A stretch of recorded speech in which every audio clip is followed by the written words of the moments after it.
I'm a little disappointed in the set from a budget perspective. The set has two heroes, which are required from a baseline to be playing a legendary card that was printed in Outsiders, which was 2 years ago. The card didn't receive a reprint. It's Flick Knives, and this card is insanely expensive. Both Arakni, Marionette, and Syndra basically need this card to function at a power level that's even close to being CC viable.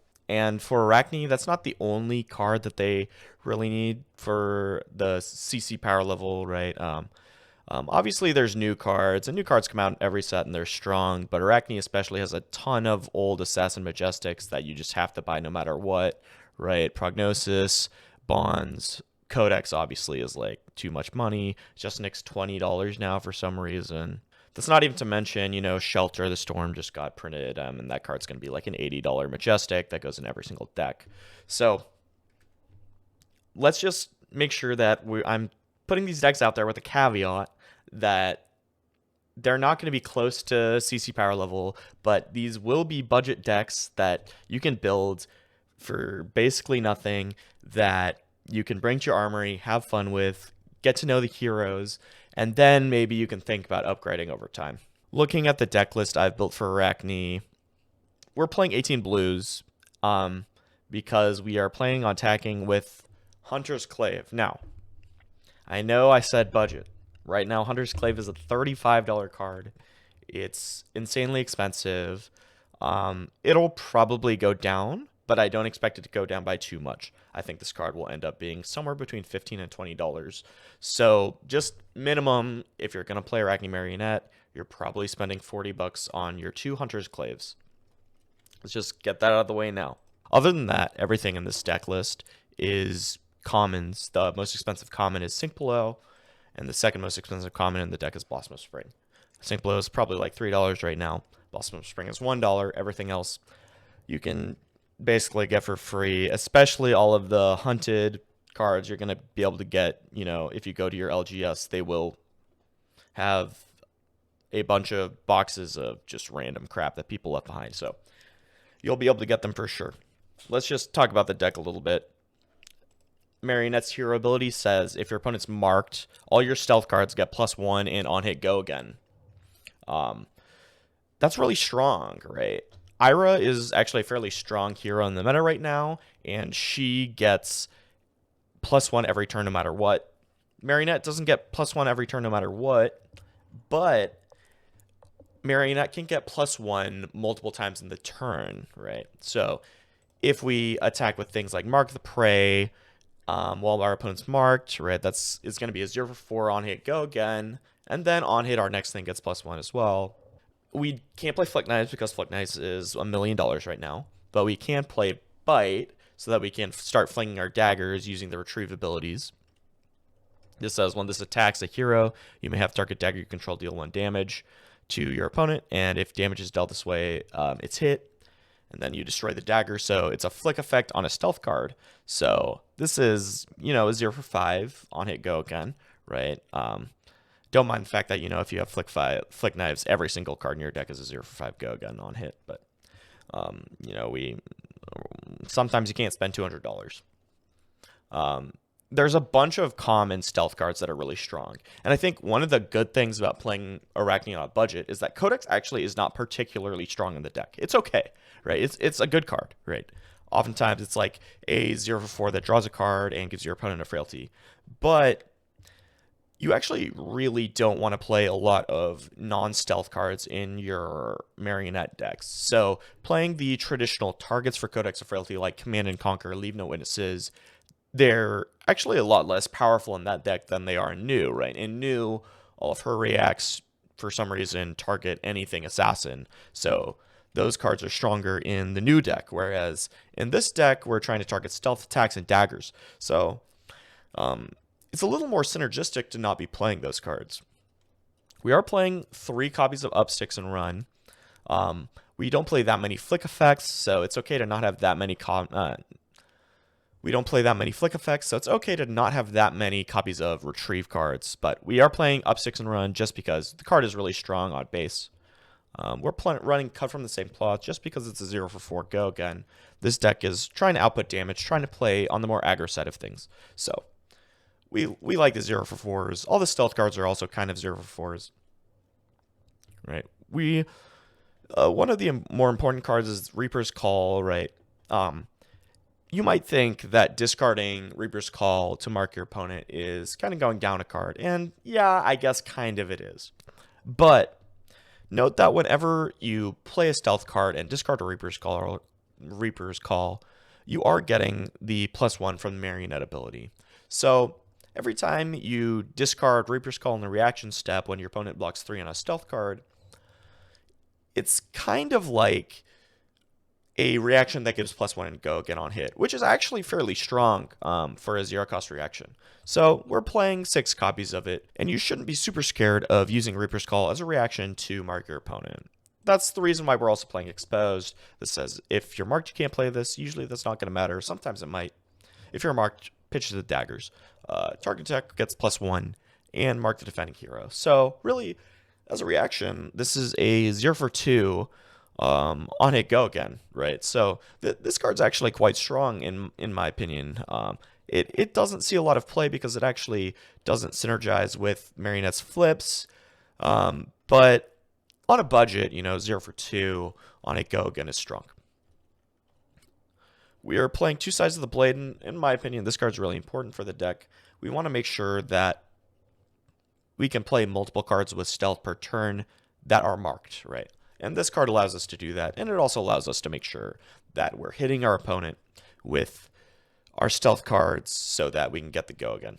I added 1 slot to have reactions for our daggers. This helps us in the end game, but it also helps us make sure that we're actually getting the on-hit mark effect. Sometimes maybe our opponent will block with armor or block with a card in order to stop the mark. Sometimes we can get them with the +3 effect on this card to make sure that we can get the mark so that our stealth attacks that turn are going to be even better. We've got some cards on the sideboard. We want to make sure we're bringing in some traps because Arakni's hero ability says that, if we end the turn and our opponent is marked, we become a random agent of chaos. So 1 out of 6 times we roll a 6 and we become Trapdoor. Trapdoor searches for a trap. So we want to be playing probably 3 traps in the deck. Against Kano, we don't play 3 traps, but against every other hero, we do end up playing 3 traps, just so that if we flip the Trapdoor, we're not automatically losing 3 value that we could have had. We have 3 Oasis Respite for Kano. Looks like Kano's coming to the meta a little bit more, especially with the way the new Syndra decks are built, how they're just not playing any blues. They have 2 Spell Void, and that's it. That deck seems a little weak to Kano, so it looks like Kano might be coming into the meta a little bit. There was also an Arcane Verdance that did very well at Memphis. So maybe Arcane's coming back to the meta in that case. Oasis Respite, pretty good card. Play 1 Null Rune for Viserai, and we run 18 blues, so we can sometimes pitch to the Rune Chance if we need to. Obviously, we want to be keeping more cards against Viserai, but sometimes you got to pitch. Sometimes you got to live. So that we're pulling in one Null Rune. And the Blossom of Spring isn't super great in this deck anyways. It mostly gives us some floating to maybe attack with our daggers twice or to play our spikes or our 2 sides of the blade. Either way. As far as the deck goes, that's mostly it.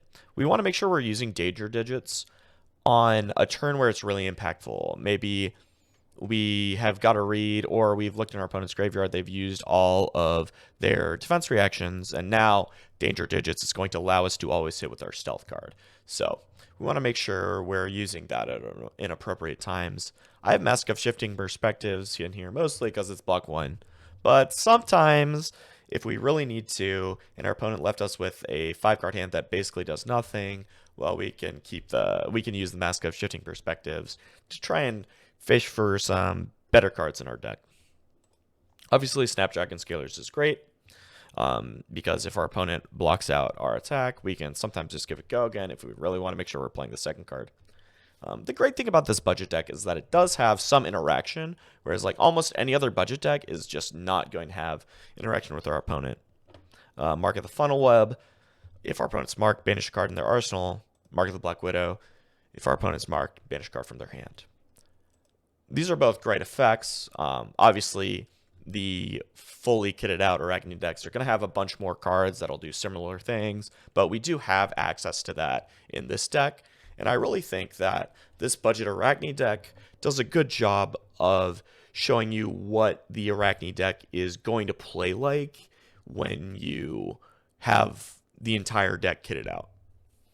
So I would recommend, if you want to play it in Armory and don't want to break the bank, maybe try this version out, and maybe try proxying the daggers at the Armory just to kind of get a feel for the deck, maybe see if you like it before spending, the $1,000 or whatever it is going to be on the rest of the deck.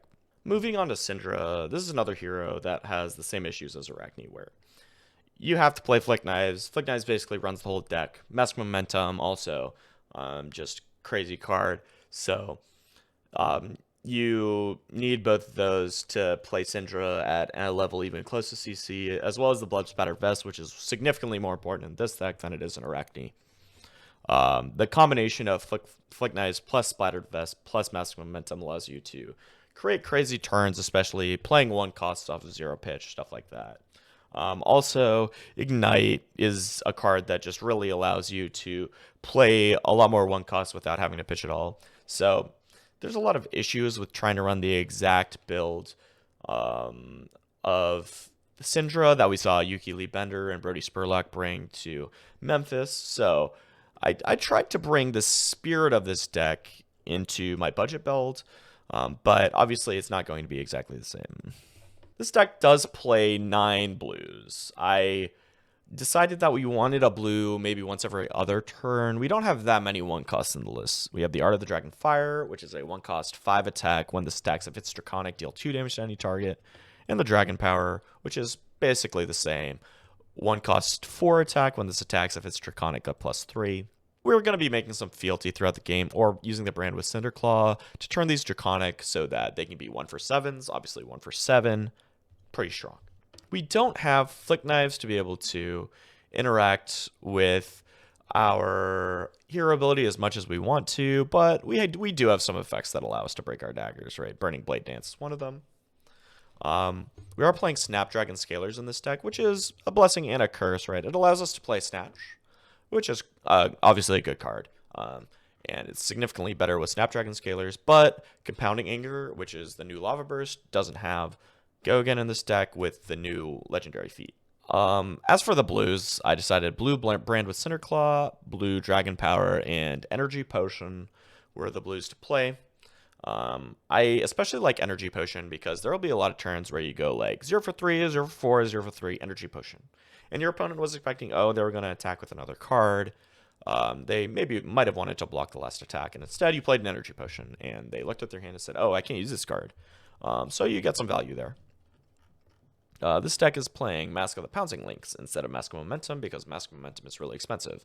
Lynx is less expensive, still kind of expensive. This isn't like a no Majestics deck list, but it's pretty cheap. So I'm pretty happy where the pricing is at with this deck. So as far as the sideboard goes, I'm pretty happy with this deck I found against Kano, where you play Sash of Sandakai and Arena's Prayer. A lot of Kanos are going to, look at your deck. You're playing one Spell Void and say, this is free. They get to their combo turn. They play Wildfire, and you go, here's Sash into Irena's Prayer. You lose the game. So that's pretty cool. I put in some D-Reacts, reinforce the line mostly for Azalea. I think Azalea will be a force in this upcoming meta because it looks like she might have some game, especially the Sand Scour build, into Syndra, as well as maybe some other heroes. Sand Scour being better against Zen decks like that. We're playing 3 Gravekeeping. It's a fine card that's... I couldn't find too many tech cards for this deck just because there aren't a lot of cards that really fit the playstyle of the deck, but I think you can add Gravekeeping as well as Reinforce and Sink Blow to the deck against Assassin to kind of build up your tolerance for getting fatigued. So that is an idea for the new matchup, for the Arakni matchup. The main combo with Lynx in this deck is going to be using Vest of the First Fist and your daggers. So your turn's going to go something like this. You attack the 0 for 3, it hits, use Vest of the First Fist, attack with both daggers. Then you attack with a Blaze Headlong, attack with another 0 for 4, maybe a Ravenous Rabble. That hits, you break your Mask of the Pouncing Lynx, you go get Salt the Wound. Salt the Wound comes in for 7. This deck really is only going to be getting the Salt for 7. It's going to be really difficult to try and get it more than 7, but you can do it, right? If you have a 5-card hand plus Fest, you can get all 5 hits in, plus Vest the First Fist and the 2 daggers, so that would be 7 plus 2 for the Salt, which would be Salt for 9. If you ever get Lynx for 9 in this deck, you're feeling really good. I mean, your most powerful turns are actually going to be combining Snapdragon Scalers with 2 Salt the Wounds, right? So in that case, you would go like 0 for 3, any go again 0 for 3, into some more cards with go again, break Vest of the First Fist and Pouncing Lynx, go dagger, dagger, and then from Arsenal, probably, you play the Salt the Wound, use Snapdragon Scalers, use the Salt the Wound from the Lynx. That's going to be a pretty strong turn, and I do think this deck can steal wins from other decks just because you can just spit out so much damage out of nowhere with double Salt the Wound. If you ever get that off, you're going to feel super good. Obviously, this deck doesn't have any of the cool play patterns with Flick Knives and Mask Momentum, but I do think the spirit of the deck is still there. We are trying to just play a bunch of Draconic attacks. This is kind of close to old Phyllis, where you're just playing good cards. A lot of your cards will be blocking for 3, and so they can either block or attack. You're kind of mid-range, but you can also play with an aggro slant. You can bring in D-Rex to try and play with a defensive slant. You can set up for a large combo. You can kind of play in a couple different ways, but we are just purely playing around Lynx in this deck, so that is going to be slightly different than what we saw Yuki Lee Bender and Brody Spurlock bring to Memphis, which is just all about Mask of Momentum. Notably, this deck plays 0 Arcane Barrier because we basically are never going to pitch to Viscerai. So if he kills us, he kills us. Fang is the hero that I've spent the least amount of time with building in this set, so much so that I don't even have a February deck list for him. I just picked one up off the public deck list on February. This one looked fine, so I decided to just, show this in my video, but obviously Dynamos is the big thing we lose on a budget. This card's like $150 or whatever, and it blocks for, 12, 15, something crazy. We also lose the fact that Warrior just has great armor in general. But a lot of Fang's ability is just based around playing Draconic attack reactions, which is something that we can definitely keep in our budget build. So this deck is just completely built around playing reactions on the first and second dagger each turn.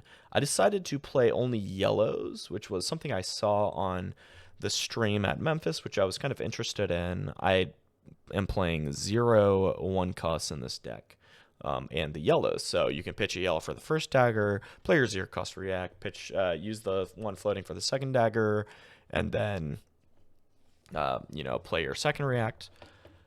And then if you get to the end game and you have your hero ability turned on where your daggers are free, the yellows are higher value than the blues would be, so you get a little more power after you have done your due diligence of turning on your hero ability. As far as powerful cards in the deck, Diced is a Blade Flurry. They just printed a Blade Flurry at rare, so we're playing it.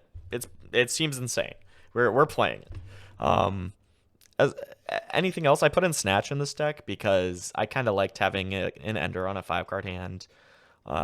Technically, you can play it as a 1-card hand, and you can do some cool things where maybe you have like 5 fealty or something, and you play to the dragon, activate the fealty, play Snatch for 7. It's pretty cool. You can do some interesting stuff with that, but this deck is mostly just trying to make as much fealty as possible and go online as fast as possible so we can start outvaluing our opponent. We are playing Refraction Bolters in this deck because it blocks for 1 and technically has a relevant ability. It will almost never be actually relevant, but who knows? Maybe you can find something. We're playing Gallantry Gold you can, as an action, pay 1 to destroy it, and your weapon attacks get +1 this turn. If you ever combo this with Fire and Brimstone, you're feeling really good because then Gallantry Gold was a 1 for 4. So and maybe you can even combo that like with Blossom Spring after you've already made your daggers free from having all the fealty. So that seems pretty strong, right?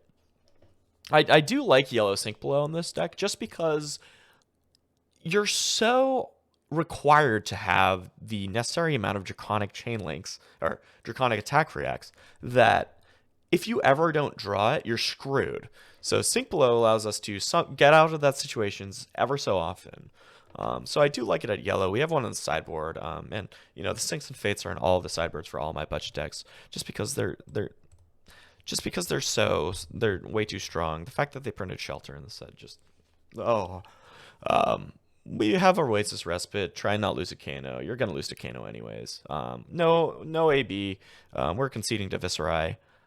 Maybe you can kill Viserai before he kills you, but it's going to be a hard battle, and we just don't have the blue base to be able to pitch for AB. So, no, 0 AB. Who cares? I'm breaking point for Azalea. I think maybe Azalea might be pretty good in this upcoming meta. But it's also just Arsenal Disruption for Syndra. She likes to put some stuff in Arsenal because she needs certain cards to line up in certain ways in order to play her 1 cost. And then we have Den of the Spider, which is a marking D-React if we're in a situation where we're playing against a deck that likes to pump a lot of their stuff, like Assassin, and we want to be marking our opponent a lot, then we put it in the deck and it's fine. I have Smokeout in the main. Smokeout is, I think, a really good card. Draconic Defense Reaction, block 3, mark the attacking hero. Marking is just so strong that I tried to put it in as many ways as possible. I think there might be more ways to do it than I have in here, but I put in all the ones that I thought synergized with the deck. So I'm pretty happy with how this budget deck looks. I haven't played too many games with it, but I think this deck will teach you what Fang is about. And if you like the Fang playstyle, just know that every single turn we're losing 1 value. We don't have dynamos, we have refraction bolters. So if you go through the game and count like, okay, how much did I lose by? Did I lose by like 5?